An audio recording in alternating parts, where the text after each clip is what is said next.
object of his warmest respect and devotion.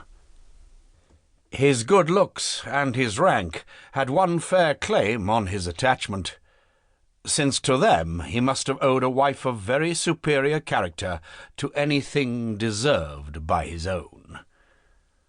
Lady Elliot had been an excellent woman, sensible and amiable, whose judgment and conduct, if they might be pardoned the youthful infatuation which had made her Lady Elliot, had never required indulgence afterwards.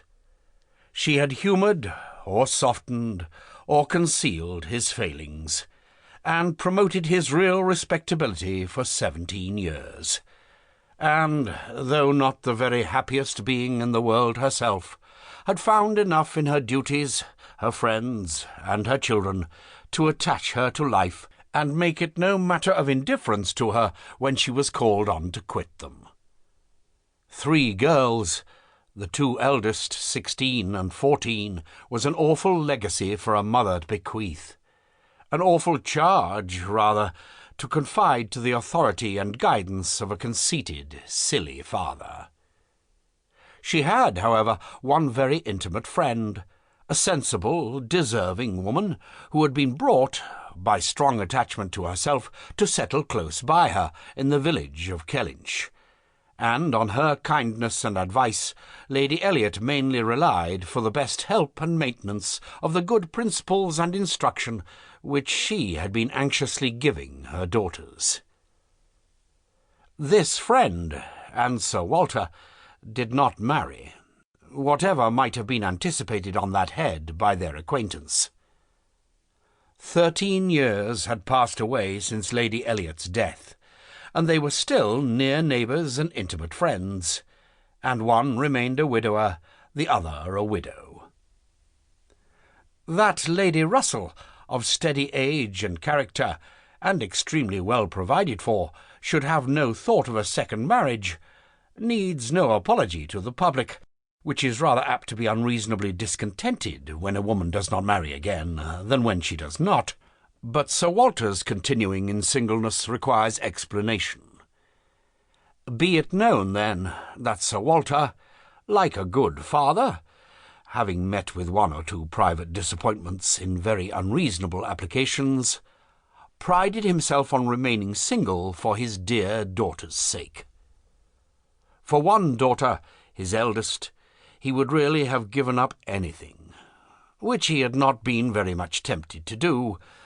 Elizabeth had succeeded at 16 to all that was possible of her mother's rights and consequence, and, being very handsome, and very like himself, her influence had always been great, and they had gone on together most happily. His 2 other children were of very inferior value. Mary had acquired a little artificial importance by becoming Mrs. Charles Musgrove, but Anne, with an elegance of mind and sweetness of character, which must have placed her high with any people of real understanding, was nobody with either father or sister. Her word had no weight, her convenience was always to give way. She was only Anne. To Lady Russell, indeed, she was a most dear and highly valued goddaughter, favourite and friend. Lady Russell loved them all, but it was only in Anne that she could fancy the mother to revive again. A few years before, Anne Elliot had been a very pretty girl, but her bloom had vanished early, and, as even in its height her father had found little to admire in her, so totally different were her delicate features and mild dark eyes from his own, there could be nothing in them, now that she was faded and thin, to excite his esteem. He had never indulged much hope, he had now none, of ever reading her name in any other page of his favourite work.